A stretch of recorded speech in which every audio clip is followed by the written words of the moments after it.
Students, हमारा आज का टॉपिक है commercial preparation of sodium hydroxide और ये बहुत अहमियत का हामिल है टॉपिक।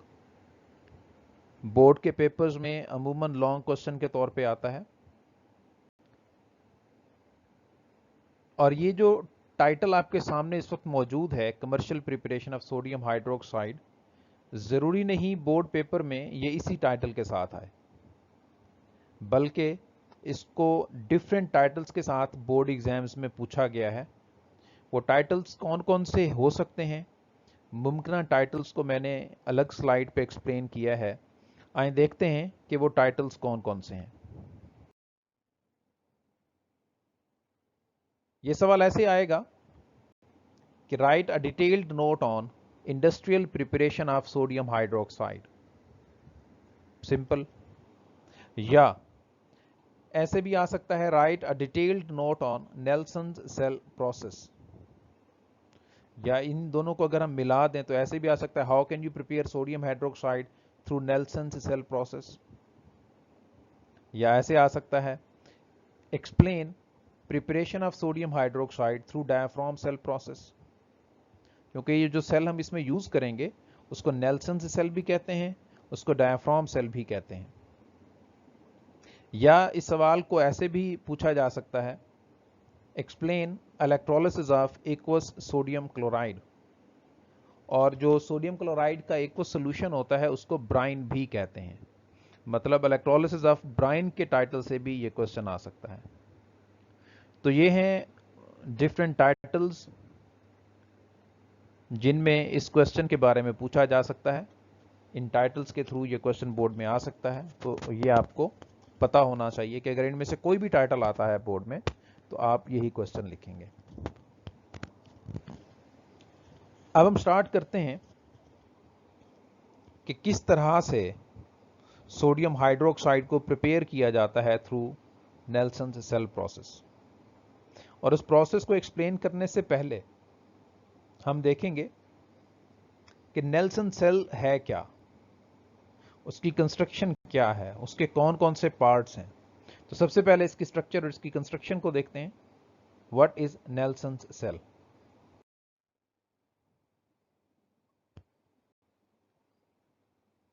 ये डायग्राम आपके सामने है। इस डायग्राम में बिल्कुल सेंटर में जो डार्क ब्लैक कलर में पार्ट रिप्रेजेंट किया गया है जिसके ऊपर पॉजिटिव चार्ज मेंशन है, दिस इज कॉल्ड एनोड। इसको हम एनोड कहते हैं और ये एनोड कार्बन की एलोट्रोपिक फॉर्म जो ग्रेफाइट है उसका बना हुआ होता है। तो एनोड हो गया ग्रेफाइट का और ये मौजूद है सेंटर में। उसके बाद इसमें आ जाता है कैथोड। कैथोड कहां पे है? ये डायग्राम के अंदर स्टील मेश कंटेनर कैथोड लिखा हुआ है। स्टील मेश मींस स्टील की जाली।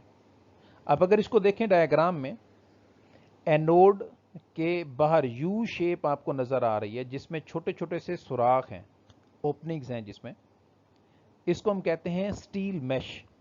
मींस ये जो कैथोड है ये जाली नुमा होता है, इसमें छोटे छोटे सुराख होते हैं।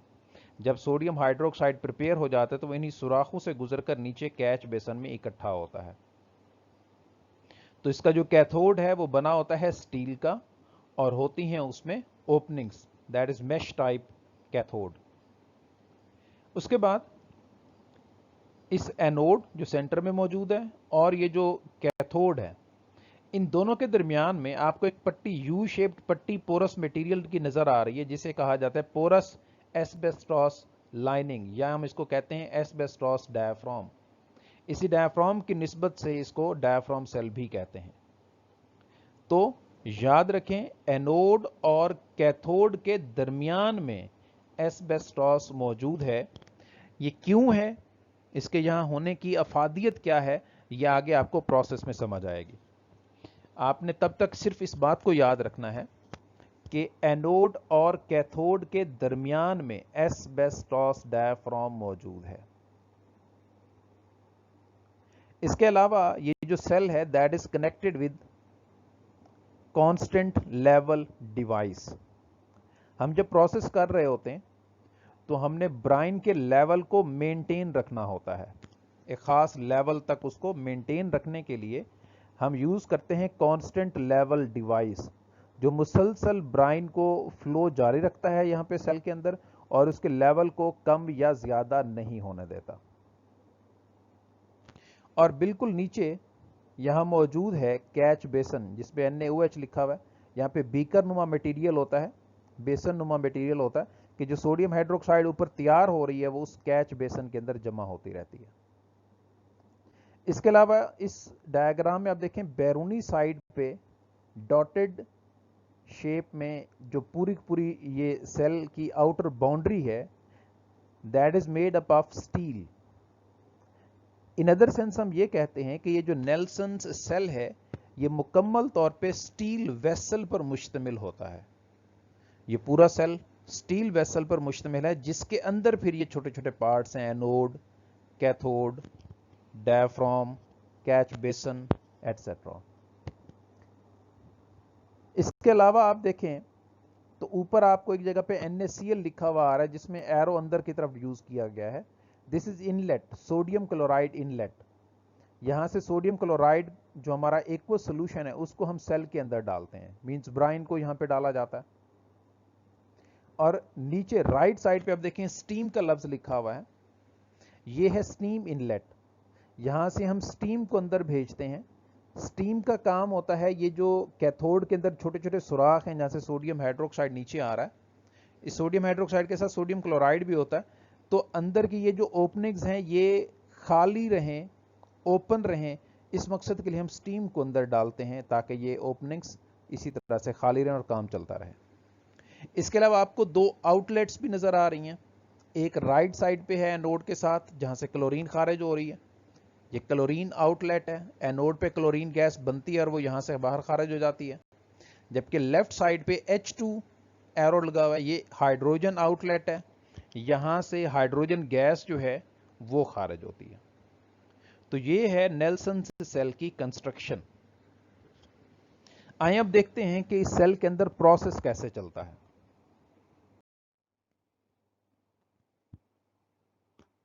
پروسیجر کی بات کریں تو ہمارے پاس جو نیلسن سیل ہے اس میں ہم electrolysis of aqueous solution of sodium chloride کرتے ہیں. مینس برائن کی الیکٹرولسز کی جاتی ہے اس سیل کے اندر، اور مسلسل وہ جو سٹیم انلیٹ ہے وہاں سے ہم سٹیم کو اس کے اندر سے گزارتے رہتے ہیں. اور وہ کیوں گزارتے ہیں وہ بھی آپ کو میں نے بتا دیا تاکہ پرفوریشنز جو ہیں وہ اوپن رہیں. رہی بات ریئیکشنز کی، تو ریئیکشنز تھوڑے سے ڈیفرنٹ ہے ہمارے پریویس ٹاپک سے. ہمارے پاس یہاں پہ ایکوس سولوشن آف سوڈیم کلورائڈ ہے. مطلب کیا ہوا، اس میں دو چیزیں ہیں. ایک تو سوڈیم کلورائڈ موجود ہے، تو جب الیکٹریسٹی پاس کریں گے تو سوڈیم کلورائڈ آئونائز ہوگا سوڈیم آئن اینڈ کلورائڈ آئن میں. اور دوسرا یہ ایکوس سولوشن ہے، مینز اس میں پانی بھی موجود ہے تو پانی بھی آئونائز ہو جائے گا.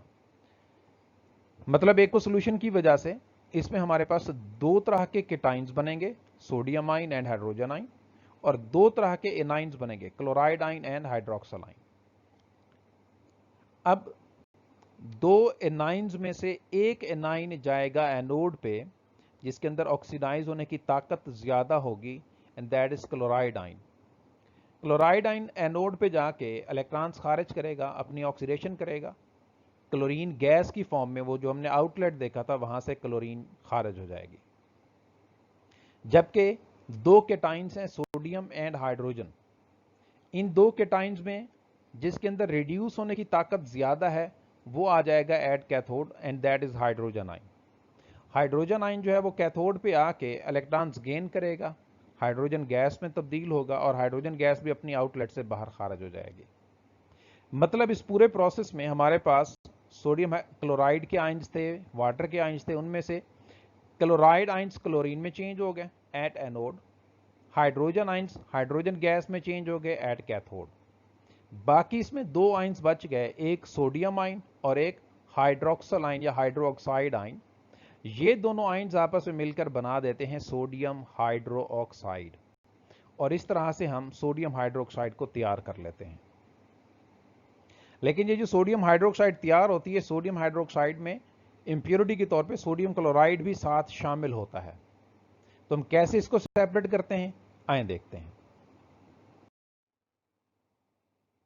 हमारे पास कैच बेसन में जो ऊपर से सोडियम हाइड्रोक्साइड जमा हो रहा होता है, उसमें 11% सोडियम हाइड्रोक्साइड होता है, जबकि 16% सोडियम क्लोराइड मौजूद है। मतलब हमारे एक्चुअल प्रोडक्ट से ज्यादा उसमें इंप्योरिटी मौजूद है। तो फिर हम क्या करते हैं, हम कैच बेसन को बाहर निकाल के इवेपोरेशन का प्रोसेस कराते हैं। जब इवेपोरेशन कराते हैं तो इसमें जो सोडियम क्लोराइड है वो क्रिस्टल्स में चेंज हो जाता है, और जब हम उस लिक्विड को, सोल्यूशन को, जिसमें सोडियम क्लोराइड के क्रिस्टल्स बन चुके हैं जबकि सोडियम हाइड्रोक्साइड अभी भी सोल्यूशन फॉर्म में मौजूद है, लिक्विड फॉर्म में पानी के अंदर, तो जब इसको हम फिल्टर करेंगे, जाहिर सी बात है जो क्रिस्टल्स हैं वो फिल्टर पेपर के ऊपर रह जाएंगे, जो सोडियम क्लोराइड के क्रिस्टल्स हैं वो फिल्टर्ड ऑफ हो गए। बाकी हमारे पास जो लिक्विड बचता है उसमें सोडियम हाइड्रोक्साइड मौजूद होता है, और हमारा जो फाइनल प्रोडक्ट है उसमें 50% सोडियम हाइड्रोक्साइड होता है और जस्ट 1% सोडियम क्लोराइड मौजूद है, जिसको हम इग्नोर कर देते हैं। इंडस्ट्रियली इतनी कम इंप्योरिटी को इग्नोर कर दिया जाता है। मतलब इस तरह से हमारे पास सोडियम हाइड्रोक्साइड तैयार हो गया। जो शुरू में हमारे पास सोडियम हाइड्रोक्साइड और सोडियम क्लोराइड दोनों आ रहे थे, अब हमारे पास सोडियम क्लोराइड सेपरेट हो गया है और हमारा जो एक्चुअल प्रोडक्ट है वो हमें हासिल हो गया। तो ये तो है पूरा का पूरा प्रोसेस। बट इस प्रोसेस में दो प्रॉब्लम्स भी हैं। वो प्रॉब्लम्स क्या हैं और उनको हम कैसे सॉल्व करते हैं, आए देखते हैं। प्रॉब्लम नंबर 1, पहला मसला ये है, हो सकता है जो क्लोरीन गैस पैदा हुई है एट एनोड, क्योंकि हाइड्रोक्सिल आयंस भी वहां मौजूद हैं, हो सकता है वो हाइड्रोक्सिल आयंस के साथ रिएक्ट कर जाए। अगर वो हाइड्रोक्सिल आयन के साथ रिएक्ट करेगी तो हाइपोक्लोराइट आयन बना देगी, क्लोराइड आयन और वाटर बन जाएगा। मतलब ऐसा होने से क्या होगा, ऐसा होने से ये होगा कि हमारा जो एक्चुअल प्रोडक्ट है सोडियम हाइड्रो ऑक्साइड, उसको तैयार करने के लिए हमें हाइड्रोक्साइड आयंस की जरूरत है। अगर क्लोरीन गैस हाइड्रोक्साइड आयन को इस्तेमाल कर लेगी तो हमारा प्रोडक्ट नहीं बन पाएगा। तो मसला यह है कि हमने यहां पे क्लोरीन से हाइड्रोक्साइड आयंस को बचाना है। तो इस मसले का सलूशन हम कैसे करते हैं, इसके लिए हमने यूज किया हुआ है डायाफ्राम, एस्बेस्टॉस डायाफ्राम। मैंने आपको कहा था कि आपने याद रखना है कि एनोड और कैथोड के दरमियान हम एस्बेस्टॉस डायाफ्राम यूज करते हैं। इस डायाफ्राम की वजह से एनोड पे जो क्लोरीन गैस पैदा हुई वो वहीं से बाहर खारिज हो गई और दोनों सॉल्यूशंस एक दूसरे से अलग रहे, सेपरेट रहे, और हमारा जो हाइड्रोक्साइड आयन है वो महफूज रहा। दूसरा प्रॉब्लम वो क्या है कि जो हमारे पास हाइड्रोक्साइड आयंस मौजूद हैं, क्लोरीन से तो बचा लिया हमने उनको एस्बेस्टॉस डायाफ्राम की वजह से, लेकिन ऐसा हो सकता है जैसे क्लोराइड आयंस गए हैं एनोड पे और अपनी ऑक्सीडेशन की है, हो सकता है हाइड्रोक्सिल आयन जाके वो भी अपनी ऑक्सीडेशन कर दें। अगर हाइड्रोक्साइड आयंस अपनी ऑक्सीडेशन करेंगे तो वो तब्दील हो जाएंगे ऑक्सीजन गैस में और पानी में। ये रिएक्शन आपकी बुक पे मौजूद नहीं है, ये रिएक्शन आपने नोट करना और इसे टॉपिक में साथ लिखना है प्रॉब्लम नंबर 2 में। मतलब अगर ऐसा हुआ तो भी हमारा वही नुकसान होगा कि हमारा जो प्रोडक्ट हासिल होना है, जिसके लिए हाइड्रोक्साइड आयन की जरूरत है, वो इस्तेमाल हो जाएंगे तो हमारा प्रोडक्ट नहीं बन पाएगा। तो इस मसले को हम हल कैसे करते हैं, इस मसले को हम हल करते हैं with the help of constant level device, वो जो हमने उस वक्त पढ़ा था। कैसे कि हमारे पास दो कंपार्टमेंट्स हैं, एक एनोड कंपार्टमेंट है और एक कैथोड कंपार्टमेंट है। तो हम क्या करते हैं कि कांस्टेंट लेवल डिवाइस की वजह से हम एनोड कंपार्टमेंट में ब्राइन लेवल हाई रखते हैं, कैथोड कंपार्टमेंट में ब्राइन लेवल लो रखते हैं। अब जहां पे ब्राइन लेवल लो है तो डेफिनेटली जो फ्लो है वो उसी तरफ जारी रहेगा। मतलब हमारे ब्राइन का फ्लो कहां है, फ्रॉम एनोड टुवर्ड्स कैथोड। जब फ्लो एनोड से कैथोड की तरफ रहेगा तो हाइड्रोक्सिल आयंस मूव नहीं कर पाएंगे टुवर्ड्स एनोड और ऑक्सीडाइज नहीं होंगे, और हमारा एक्चुअल प्रोडक्ट बनने में नुकसान नहीं होगा, क्योंकि हाइड्रोक्साइड आयन महफूज रहेंगे और हमारा जो प्रोडक्ट है सोडियम हाइड्रोक्साइड वो हमें हासिल होता रहेगा बआसानी।